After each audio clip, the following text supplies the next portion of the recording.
This is a walk around video of a 2021 Toyota Tundra SR5 four-wheel drive Prerunner.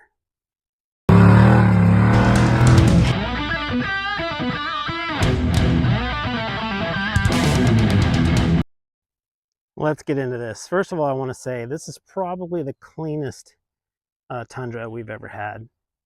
I mean, it is a 2021 and it only has 17,000 miles on it, so that's probably why, but it's just got very little time off-road and been very well taken care of, not thrashed on, and has no squeaks and rattles. Like, it just drives like a new truck. So let's get into the details. So this was a one-owner truck, and he took it to Dirt King a couple years ago and had it pretty much completely built out there for the most part. It's got their long travel kit up front. It's a 2.5 coilover and a 3.0 bypass. Of course, their four-wheel drive axles, the bypass hoop, and this one actually does have a King bumps in it. Kind of hard to see back there. They're back there. This is the first Dirt King Tundra I've had that had bumps up front, so I'm pretty excited about getting it out in the desert and seeing what kind of difference that might make. ADV fiberglass fenders and bedsides fit exceptionally well. 37-inch Toyos. These are 37-1350 on some 17-inch methods. And this is Dirt King's production bumper and skid plate. Really clean, fits the body lines really well.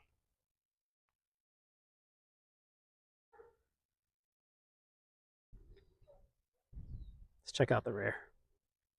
The rear is a Dirt King setup as well.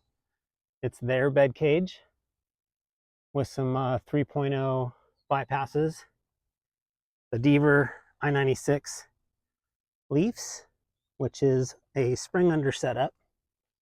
There are also some King bumps in here. But you've heard me rant and rave about this spring under setup on previous videos. I've had several of these Tundras set up with the exact same components.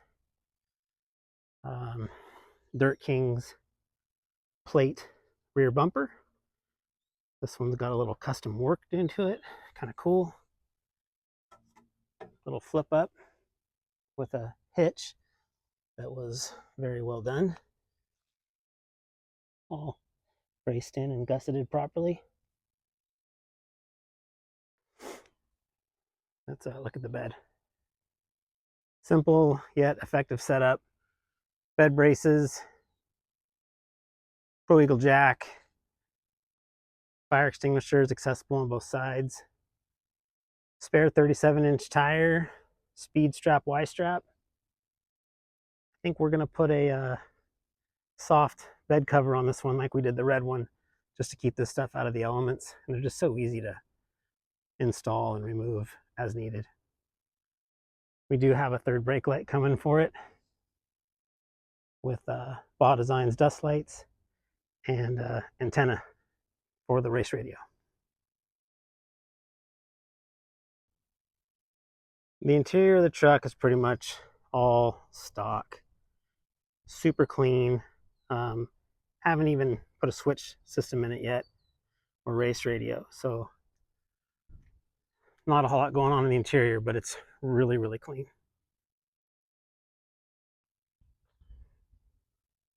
Motor's all stock. Stock air intake. Nothing on the computer. It just has a couple mufflers on it. Other than that, this thing is totally stock engine and drivetrain. So I've done a couple Tundra versus Raptor videos in the past. As you guys know, I think these are just complete Raptor killers. That's V8, it's four-wheel drive. The spring under alone in the back is just so much superior than anything spring over. And then the price tag. you know, these Tundras in this form sell for what Raptors sell for that don't even have long travel. And this will flat out destroy a Raptor off-road, especially in the whoops or anything with big hits. So if you're wanting to get out on the trail, be faster than your Raptor buddies, and spend less money, these Tundras are definitely worth a look at. We have not had a chance to get this thing off-road yet, partially because we just came off of 3 months of really long trips. The weather's been weird. I've been trying to get it to a certain level before I get it off-road. So I'm hoping to get out there here pretty soon. But I have plenty of experience on this platform with pretty much the same exact setup. So I have an idea how it's going to perform. Just like to get this one out there. Some of you have been asking, how does this truck compare to the red Tundra we just had? That was LSK and linked in the rear. And I've kind of touched on that in some of my Instagram posts, a little bit about it.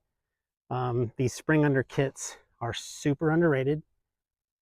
Do they work as good as links? No, but it's not that far off. And one could argue for budget or installation, do-it-yourself guys at home, for your average guy not having a cage, this thing has plenty of performance and will hit stuff faster than you probably should be doing without a cage. So that being said, yes, links will always be superior, but this isn't that far off. And I would say your average guy doesn't even need that other setup. Just depends on where your ultimate direction is. If you're going to cage the truck someday, then, you know, probably better off going with links. I'm keeping this video short because I've done so many about these Tundras that I just don't want it to be repetitive or redundant. But if you could like this video, subscribe to our channel, leave a comment below. Tell me what you think about this thing. Some of you have seen some of our previous Tundras and what they're capable of, and love to hear your thoughts about it. So thanks for watching, guys.